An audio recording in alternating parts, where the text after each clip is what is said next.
The land is our home, our caregiver, our mother. It's not just land, it's water, our language, ceremony, and culture.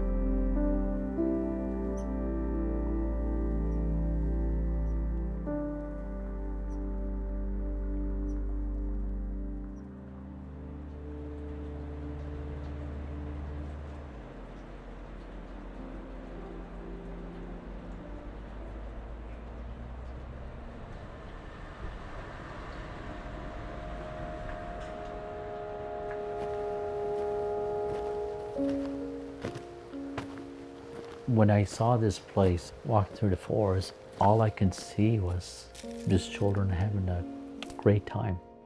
Personally, it reminded me as well of my childhood years and being connected with the land, which a lot of our children don't do that anymore and didn't grow up with that.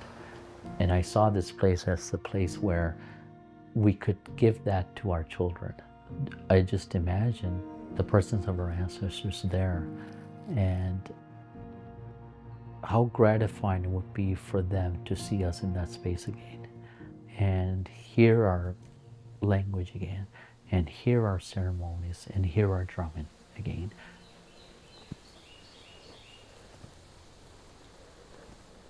I think this is where our teachings are.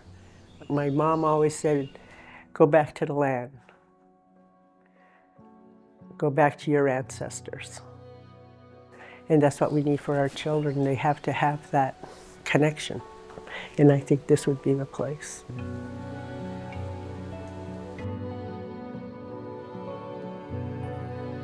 Asitu'lisk does have knowledge that we can bring back through ceremony. The healing nature allows people to share stories that have been lost and the transition of those stories to the next generation. This is such a great place where you bring the ceremony into the presence of Grandmother Maple.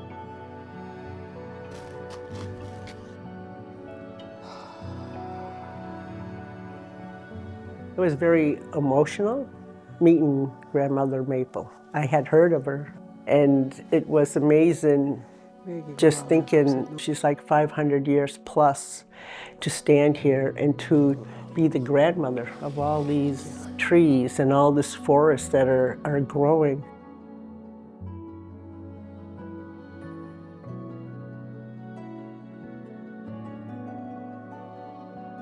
We have an invasive species that is threatening hemlocks, our elders.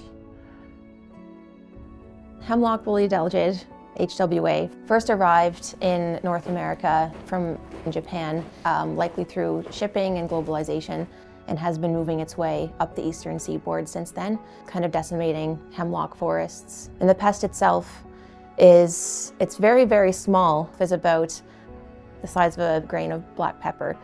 They tend to cluster along the base of the needle where the needle meets the stem of the branch, and they sucked all of the sap out of the needles. The tree wouldn't be able to utilize its photosynthesizing power because the pest is kind of acting as a break in that system. So these I just picked up from all around the snow. They've fallen off the canopy of the hemlock forest, and these are the hemlock cones. So this is what holds the seeds of the hemlock tree.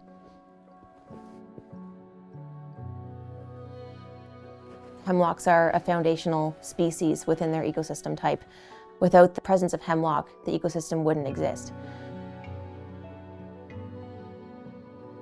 Conserving the hemlock at Asitu'lisk, it's going to take a community. When Illinois decided to purchase and receive the gift from the Dreschers with Asitu'lisk, our commitment to our community as Indigenous people wasn't for the next 5 years, wasn't for the next 30 years. It was for time immemorial. We've been working quite closely with Olneweg for many years now, and as soon as Hemlock Woolly Adelgid was found nearby on the neighbor's property, we were pulled in to see what we could do to support the work that Olneweg and the Indigenous Mi'kmaq community is leading.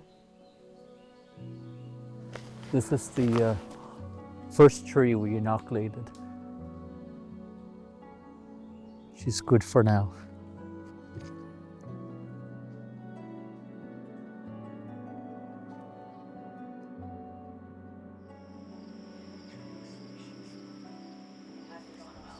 The treatments that we did in the fall, we had over 100 people sign up to come out and work in the woods to protect this forest and save the trees. The driving force behind all of the work was the passion from each of these individuals who came out to help. And none of this work would have been able to happen without the volunteers.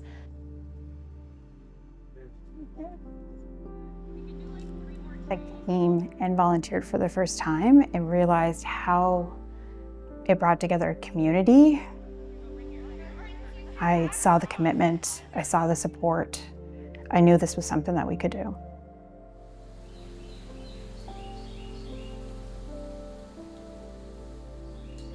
My name is Jessica Fairweather. I was born and raised on Haida Gwaii. When I found out this opportunity to come out here and help trees in a different way, I was just absolutely ecstatic.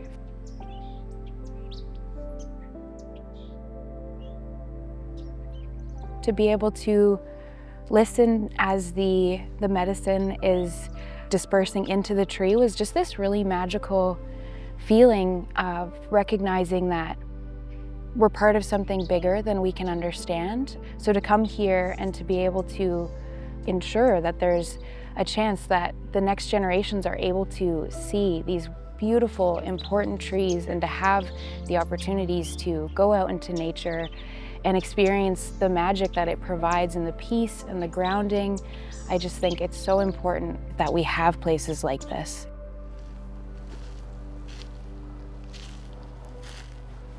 We have an opportunity to protect the hemlocks, no different than we would protect our elders in our communities. The financial burden there is 3 to 4 years of inoculating the trees until there comes a time when there's other resources that can support this effort. So we do need the financial support for that. It's a very expensive process. Any financial support for this work going on is very, very important. My hope is that Asitu'lisk stays and becomes a place of inspiration for our youth to be connected to the future generations through our work.